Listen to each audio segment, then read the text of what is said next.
नमस्कार दोस्तों, मेरा नाम है प्रदीप चौहान। दोस्तों, आजकल आप अखबार हो, न्यूज़ चैनल हो, कुछ भी उठा के देख लो, मोदी सरकार के 11 साल की उपलब्धियों को खूब गिनाया जा रहा है। खूब बड़ा बड़ा प्रचार किया जा रहा है कि मोदी जी ने 11 साल में क्या किया, मोदी जी ने क्या हासिल किया, भारत कहाँ तक पहुँच गया, भारत ने क्या किया। उसका एक एग्जाम्पल मैं भी बताता हूँ। ये देखिए, पीयूष गोयल का ट्वीट है। पीयूष गोयल कहते हैं, पूरे विश्व का नेतृत्व करने को तैयार भारत। प्योर झूठ। 2014 से पूर्व भ्रष्टाचार से बाद में असीमित विकास तक, पिछड़े हुए देश से तेजी से बढ़ती हुई अर्थव्यवस्था तक, चरमराती खराब हालत से अभूतपूर्व इंफ्रास्ट्रक्चर तक के निर्माण तक। मैं यहाँ गोयल साहब से दो सवाल पूछना चाहता हूँ। ये कहते हैं, चलिए इनकी दूसरी लाइन से शुरू करते हैं। 2014 से पूर्व भ्रष्टाचार से बाद में असीमित विकास तक, पिछड़े हुए देश से तेजी से बढ़ती हुई अर्थव्यवस्था तक। 2014 से पहले जो भ्रष्टाचार के आपने गुणगान किए थे और आपके मुखौटे अन्ना हजारे ने जिसको लेके पूरा ड्रामा रचा था, वो 2G scam, commonwealth game scam, coal scam कहाँ गया? कोई भी तो उसमें फंसा नहीं, किसी पे केस दर्ज नहीं हुआ, कोई गिरफ्तारी नहीं हुई, ज्यादातर तो बरी हो गए। तो वो स्कैम भी सब स्कैम को स्कैम की तरह ही स्कैमडाइज किया गया था। फिर आप कहते हैं कि पिछड़े देश से पिछड़े, अरे यार, अब मैं इस पे बोल बोल के हम सब थक गए हैं कि 2014 से पहले मनमोहन सिंह सरकार, उससे पहले राजीव गांधी सरकार, नरसिम्हा राव सरकार ने जो किया, अगर ये देश पिछड़ा देश होता तो आपके हाथों में ये सब नहीं मिलता जिसके आज आप फ्रूट खा रहे हैं, है ना। वो पेड़ कौन लगा के गया था, उसकी गिनती नहीं की जा रही। चिनाब पुल का जो है वो सारा क्रेडिट लिया जा रहा है, और जिन्होंने वो सारा सपना देखा था, जिन्होंने उसको बनाया, उनके नाम को भ्रष्टाचारी कहा जा रहा है। हद है यार। खैर छोड़िए। फिर पहली लाइन पे आइए, पूरे विश्व का नेतृत्व करने को तैयार। अच्छा, पूरे विश्व का नेतृत्व करने को तैयार, और अमेरिका कहता है कि मैंने सीज फायर कराया धमकी देकर। चलिए मान लिया डोनाल्ड ट्रंप झूठ बोल रहे हैं, तो जो कल तस्वीर आई थी एक छात्र की, जिस तरह से वहां से हथकड़ियों में नीचे लिटा के उसको भेजा जा रहा था, क्या हालत की थी, ये विश्व गुरु के देश की होती है, ये औकात है हमारे देश की। कुछ दिन पहले ही उसी ट्रंप ने कैसे बेड़ियों में बांध के भारतीयों को भेजा था, और ये है हमारे विश्व का नेतृत्व करने को तैयार मोदी जी हैं। गजब आदमी। खैर चलिए, आज हम इस पे बात नहीं करूंगा, मैंने क्योंकि जिक्र आया था तो मैंने छेड़ दिया। दरअसल मैं बात करना चाहता हूं आज एक और रियल क्राइसिस की, जो आने वाले वक्त में आने वाला है। यूएन की एक रिपोर्ट आई है, उस रिपोर्ट के मुताबिक भारत की जनसंख्या 146.39 करोड़ पहुंच चुकी है, जो चाइना के 141 करोड़ से तकरीबन 5.25 करोड़ ज्यादा है। और हम लोग 170 करोड़ तक पहुंच जाएंगे इस रिपोर्ट के मुताबिक अगले 40 सालों में। उसके बाद फिर डिक्लाइन शुरू होगा, उसके बाद हमारी माइनस ग्रोथ होनी शुरू होगी पॉपुलेशन की, उसके बाद हम जो है वो घटने शुरू होंगे। खैर, ये तो रही बात पॉपुलेशन की, चलिए ठीक है। लेकिन अलार्म क्या है इसमें, अलार्मिंग बेल क्या है? अलार्मिंग बेल ये है कि आज भारत दुनिया के युवा देशों में से एक गिना जाता है, क्योंकि भारत में एवरेज एज इस वक्त तकरीबन 28 साल है। 28 साल एवरेज एज है। इसी यूएन रिपोर्ट के मुताबिक 24% भारत की जनसंख्या 0 से 14 साल के ब्रैकेट में आती है। 17% जनसंख्या 10 से 19 साल के ब्रैकेट में आती है, और 26% जनसंख्या 10 से 24 साल के बीच में आती है। और इसी में एस्टिमेटेड 68% पॉपुलेशन जो इंडिया में है वो 15 से 64 साल की है, यानी वर्किंग एज की है, जिस उम्र में लोग काम करते हैं। 68% जनसंख्या वर्किंग एज में है। आज भारत 28.8 की एवरेज एज लेके चल रहा है, जो 2000 1947 में, जिसको अब मोदी जी नारा देते हैं विकसित भारत, वो 35 से 37 साल के बीच हो जाएगी, तकरीबन 35 या 36 साल हो जाएगी। सवाल ये पैदा होता है, जो अलार्मिंग बेल है, अलार्मिंग बेल ये है कि भारत में जिस हिसाब के युवा हैं, जिस एवरेज एज में जो हमारा ब्रैकेट है 64% जो वर्किंग एज है, उस हिसाब से पिछले 11 सालों में जॉब क्रिएशन, अपॉर्चुनिटी क्रिएशन नहीं हुई है। बहुत जल्द भारत अगले 20 साल में, 20 से 30 सालों में बुजुर्गों की तरफ, बुजुर्ग देश की तरफ बढ़ जाएगा, जैसे जापान और चीन इस वक्त झेल रहे हैं। लेकिन जापान और चीन ने ये काम सही किया था कि जिस वक्त उनके देश युवा थे, उस वक्त उन्होंने सबसे ज्यादा फोकस इंफ्रास्ट्रक्चर और जॉब क्रिएशन पर दिया, काम धंधे के क्रिएशन पर दिया। इसलिए आज उनकी पॉपुलेशन अगर बुजुर्ग भी हो रही है तो उनकी इकोनॉमी में असर नहीं पड़ रहा, वहां गरीबी के हालात नहीं हो रहे हैं, उनकी अर्थव्यवस्था मजबूत है। लेकिन भारत में चौथे नंबर की अर्थव्यवस्था का ढोल तो बजाया जा रहा है, लेकिन जो बेरोजगारी की दर है उसको पे कोई काम नहीं हो रहा है। जो जीडीपी की ग्रोथ है वो इतनी नहीं हो रही कि जब भारत बुजुर्ग देश की कैटेगरी में आएगा तब उससे कैसे निपटेगा, इस चीज की तैयारियों पे कोई ध्यान नहीं दे रहा। ये मौजूदा सरकार आज को लेके डंके बजा रही है, लेकिन आने वाले भविष्य के लिए क्या किया है ये कुछ नहीं बता रही। 2047 में अगर 35 साल एवरेज एज इस देश के में हो जाएगी तो 2047 में कितने लोगों के पास रोजगार होगा, हमारी बेरोजगारी दर कितनी होगी, हमारी जीडीपी कितनी होगी, हमारी अर्थव्यवस्था कितनी होगी, ये सरकार नहीं बता रही है। ये आने वाला भविष्य का सबसे अलार्मिंग बेल है। आज की राजनीति के चक्कर में आने वाले भविष्य को गर्त में क्यों डाला जा रहा है? आज मोदी जी की जो पॉलिसी है उसका भुगतान देश आने वाले वक्त में करेगा, ये भी तय है।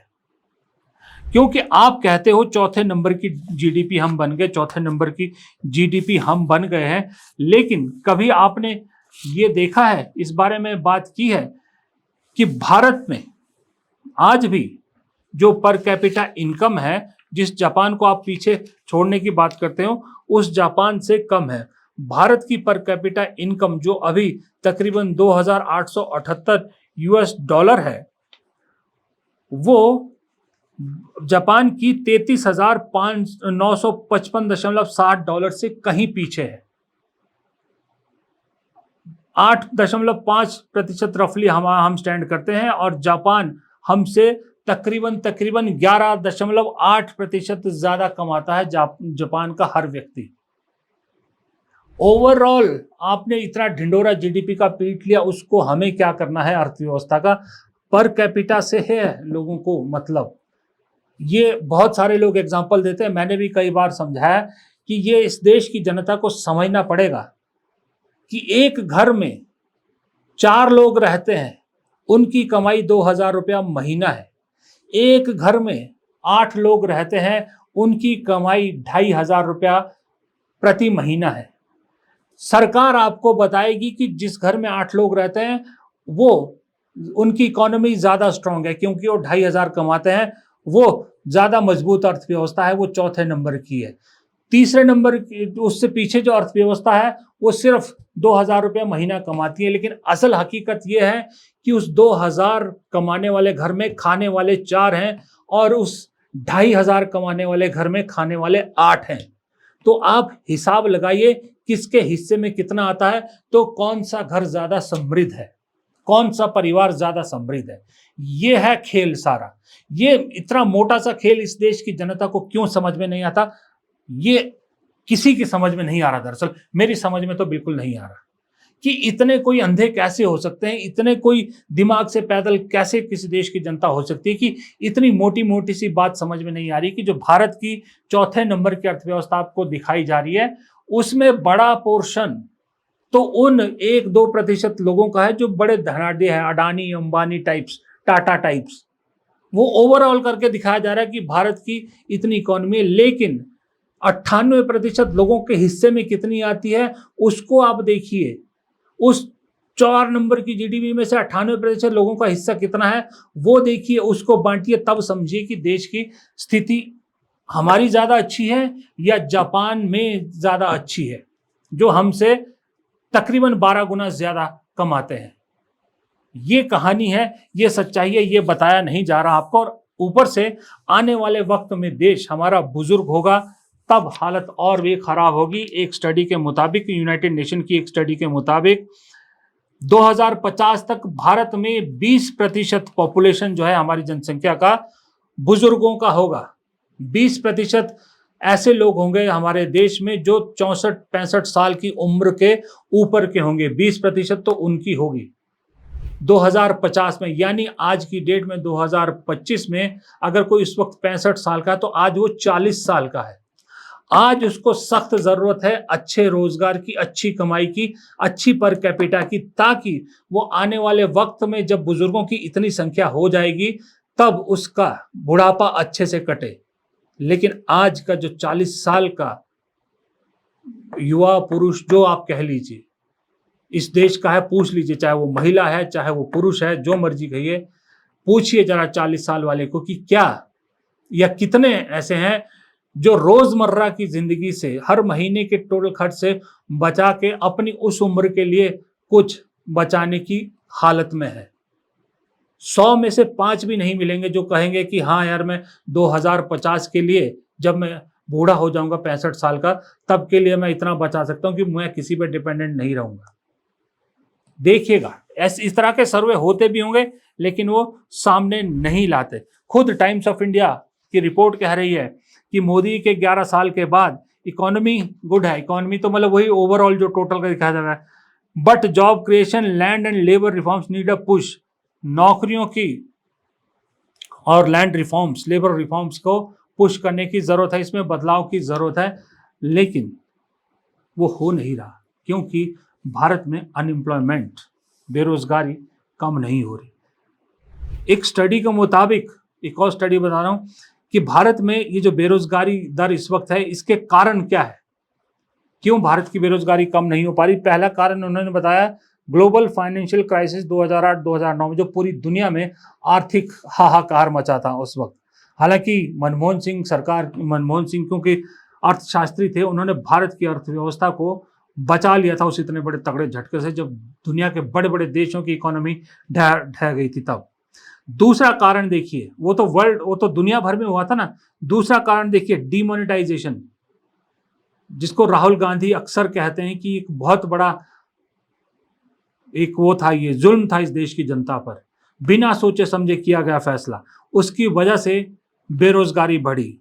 जीएसटी 2017 का, फिर वही राहुल गांधी जिसको गब्बर सिंह टैक्स बोलते हैं वो, कोविड पैंडेमिक माना, ये दुनिया भर में हुआ था, इस वजह से हो गया। और पांचवा इन्फ्लेमेटरी प्रेशर, जो दूसरों जो है वो इन्फ्लेशन की वजह से होता है, महंगाई की वजह से। बड़े उससे मोदी जी ने एक कहा था digital India, digital currency, cash flow बंद करेंगे, काला धन रुकेगा। वो हुआ, देश उस पर कन्वर्ट हुआ। ज्यादातर आज की डेट में हम लोग यूपीआई पेमेंट करते हैं, लेकिन आप जान के हैरान होंगे, हाल ही में मैं 3-4 बार इस चीज को खुद झेल चुका हूं कि जहां भी आपको तकरीबन 20,000 से ऊपर की या 10,000 से ऊपर की पेमेंट करनी होती है, दुकानदार यूपीआई से पेमेंट लेने से मना कर देता है। दुकानदार कहता है कि मुझे कैश चाहिए। अगर 20,000 की पेमेंट है तो वो इतना कर लेता है आपके लिए कि 10,000 कैश दे दीजिए, 10,000 यूपीआई कर दीजिए, क्योंकि उसका कहना है कि यूपीआई पे इतना टैक्स लग गया है कि मैं वो टैक्स नहीं दे सकता। जिस तरह से मोदी जी की वो स्मार्ट सिटी प्रोजेक्ट और मेक इन इंडिया प्रोजेक्ट सब कुछ साबित हुए, उसी तरह से डिजिटल इंडिया भी धीरे धीरे इसी तरह से गर्त में जा रहा है।